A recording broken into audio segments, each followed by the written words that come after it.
যুক্তরাষ্ট্রকে বৃদ্ধাঙ্গুলি দেখিয়ে রাশিয়ান একটা বিলাসবহুল জাহাজ এবার হরমুজ প্রণালী অতিক্রম করলো। এই হরমুজ প্রণালী অতিক্রম করার ফলে এখন সবার মনে প্রশ্ন উঠছে যে আসলে কি মধ্যপ্রাচ্য থেকে বা হরমুজ প্রণালী থেকে যুক্তরাষ্ট্রের যে আধিপত্য ছিল সেটা কি নষ্ট হয়ে গেল তথা উঠে গেল? এই প্রশ্নগুলোর উত্তর খুঁজে পাবো আমরা আজকে ভিডিওতে। ভিডিও শেষ পর্যন্ত দেখবেন। আপনাদের মূল্যবান মন্তব্য থাকলে অবশ্যই কমেন্টস করব। মূল ভিডিওতে যাওয়ার আগে আমরা জেনে নেব আসলে রাশিয়ান কি জাহাজটা, বিলাসবহুল জাহাজটা, সেই জাহাজের কিছুটা বিবরণ আমরা শুনে নেই। এই তথ্যটি প্রকাশ করেছে রয়টার্সের একটি বার্তা সংস্থা। সেখান থেকে বলা হয়েছে যে যুক্তরাষ্ট্র এবং ইরানের মধ্যকার এই চলমান অবরুদ্ধ থাকা সত্ত্বেও সেখানে হরমুজ প্রণালী অতিক্রম করেছে রাশিয়ান আলোচিত সুপার ইয়াট নট, প্রায় যার এতটা লম্বা বা এতটা বড় জাহাজ, যেটা দৈর্ঘ্য শুনলে আপনি হতবাক হয়ে যাবেন। 465 ফিট দৈর্ঘ্য এবং $50 কোটি বেশি মূল্যের এই বিলাসবহুল জাহাজটি রাশিয়ানের যে নিষেধাজ্ঞা থাকা যে একটি কোম্পানি এলএসকি মোরদাসোভের মালিকাধীন থাকা সত্ত্বেও সেটি কিন্তু এই হরমুজ প্রণালী অতিক্রম করেছে। দেখেন এখন যে যুক্তরাষ্ট্রের নাকের গোড়া দিয়ে বৃদ্ধাঙ্গুলি দেখিয়ে এই যে রাশিয়ান জাহাজটা যে অতিক্রম করলো, এর ফলে প্রশ্ন জাগতেই পারে যে আসলে যুক্তরাষ্ট্রের কি আধিপত্য মধ্যপ্রাচ্য থেকে শেষ হয়ে গেল? হরমুজ প্রণালী কি যুক্তরাষ্ট্রের হস্তক্ষেপ যেটা ছিল সেটা কি ইতিমধ্যে হারিয়ে ফেলেছে কিনা, সেই প্রশ্ন এখন প্রত্যেকের মনে জায়গা দিচ্ছে। কারণ আমরা কয়েকদিন আগেও দেখেছি যেখানে ইরানের একটা বিলাসবহুল জাহাজ সেটা সেখান থেকে হরমুজ প্রণালী অতিক্রম করে চলে আসছে, যদিও ইরানের উপর ইতিমধ্যে যুক্তরাষ্ট্র বিভিন্নভাবে নিষেধাজ্ঞা দিচ্ছে।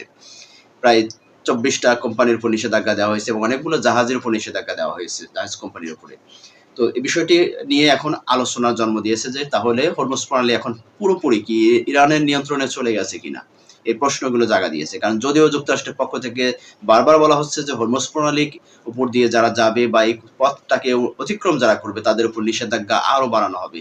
তো হরমুজ প্রণালী কেন্দ্রিক যে সমস্ত বিষয় নিয়ে যুক্তরাষ্ট্র ইতিমধ্যে বিভিন্ন দেশের উপর নিষেধাজ্ঞা দিচ্ছে, এই নিষেধাজ্ঞার ফলে যুক্তরাষ্ট্র তার আধিপত্যকে আরো শক্তিশালী করছে নাকি তার আধিপত্যকে আরো নষ্ট করে ফেলছেন?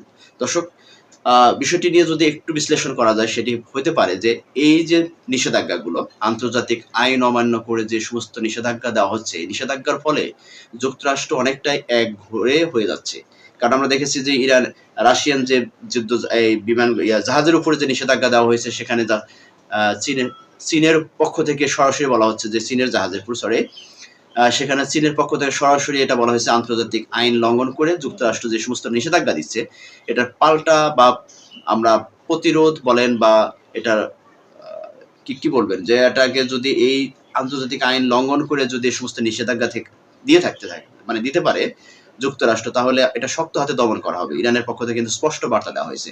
এবং রাশিয়ান যে এই যে বিলাসবহুল জাহাজটা থেকে নিষেধাজ্ঞার থাকা সত্ত্বেও সেটাকে হরমুজ প্রণালী অতিক্রম করা, এটা বিশাল মানে একটা বড় ধরনের একটা মেসেজ যুক্তরাষ্ট্রের জন্য যে যুক্তরাষ্ট্রের নিষেধাজ্ঞা সত্ত্বেও হরমুজ প্রণালী ক্রস করার মধ্যে দিয়ে একটা মেসেজ দিচ্ছে যে তোমার আধিপত্য বা তোমার যে এই মধ্যপ্রাচ্য ঘিরে যে তোমার দাদাগিরি, এটা তোমাকে বন্ধ করতে হবে, তোমাকে এখান থেকে সরে যেতে হবে। কারণ অনেক দিন দীর্ঘ সময় ধরে তুমি এই মধ্যপ্রাচ্যের আধিপত্যকে বিস্তার করে তুমি অনেক ভোগবিলাসিতা করেছো, যেটা তোমার এখন আর তোমার সেটা এককভাবে এই আধিপত্য বিস্তারের মধ্য দিয়ে মধ্যপ্রাচ্যে অশান্তি বাজিয়ে দেওয়া তোমার পক্ষে বা তোমার জন্য আর পথ সুগম থাকবে না। কারণ ইতিমধ্যে দেখা যাচ্ছে যে ইরানের যে বিষয়গুলো নিয়ে ইরান এবং যুক্তরাষ্ট্রের মধ্যে যে যেগুলো যুদ্ধের যে বিরতি হওয়ার মধ্য দিয়ে যে সমস্ত শর্ত বা যেগুলো তথ্যগুলো উঠে আসছে, সেখানে দেখা যাচ্ছে যে ইরানের পক্ষ থেকে স্পষ্ট করে বার্তা দেওয়া হচ্ছে এবং ইরানের পিছন থেকে ইতিমধ্যে দেখা যাচ্ছে যে ইরান রাশিয়ার সাথে বৈঠক করছে, চীনের সাথে বৈঠক করতেছে, সব দেশের সাথে বৈঠক করে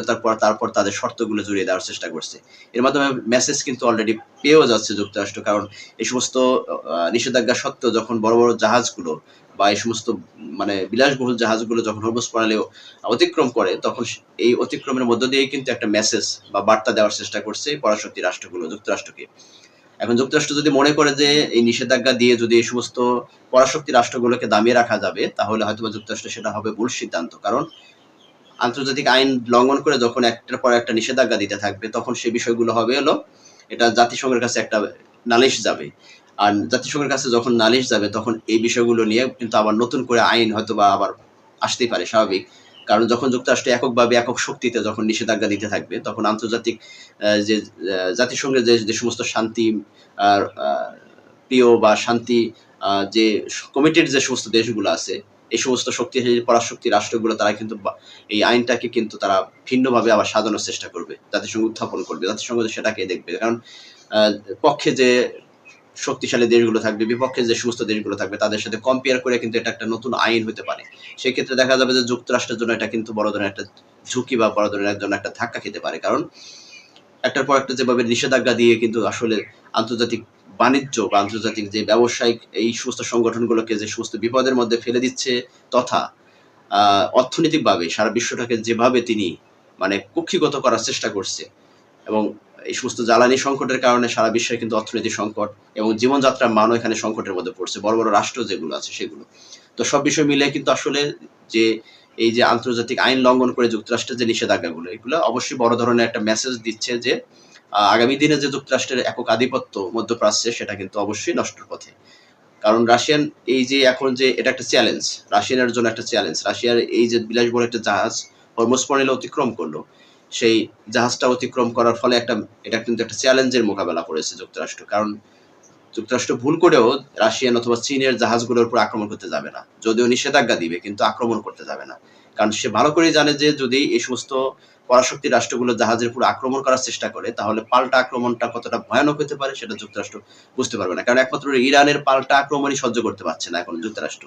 কারণ পিছন থেকে তো অবশ্যই সেটা সাপোর্ট পাচ্ছে, রাশিয়ান এবং চীনের সাপোর্ট পাচ্ছে। সেক্ষেত্রে যদি যুক্তরাষ্ট্র মনে করে যে নিষেধাজ্ঞা দিয়ে দিয়ে শুধু এই সমস্ত বড় বড় রাষ্ট্রের ব্যবসায়িক প্রতিষ্ঠানগুলোকে এক ঘুরে করে রাখার চেষ্টা করা, তাহলে অবশ্যই যুক্তরাষ্ট্রের জন্য সেটা একটা ভুল পথ অনুসরণ করা হবে এবং ভুল পথে তাদের যাত্রা শুরু হবে। আর ওই ভুল পথ যাত্রাটাকে আসলে কত দূর পর্যন্ত নিয়ে যেতে পারে সেটা তো ইতিমধ্যে সবাই বুঝতে পারছে যে আসলে যুক্তরাষ্ট্র খুব চিপার মধ্যে পড়ে গেছে। কারণ ইরান এমন একটা গলার কাটা তার হয়ে দাঁড়িয়েছে যে না পারছে গিলছে, না পারছে ছাড়তেছে। এই পরিস্থিতির মধ্যে দিয়ে যুক্তরাষ্ট্র কিন্তু ব্যাপকভাবে কিন্তু লবিং করে যাচ্ছে যে আসলে যুক্তরাষ্ট্র যে এবং ইরানের মধ্যকার যুদ্ধের যে স্থায়ীভাবে একটা সমাধানের পথ সেটা কিন্তু খোঁজার জন্য তিনি ইতিমধ্যে পাকিস্তানকে সমঝোতার পথ খোঁজার জন্য তাকে কিন্তু মধ্যস্থতাকারী হিসেবে নিয়োগ দেওয়া হয়েছে।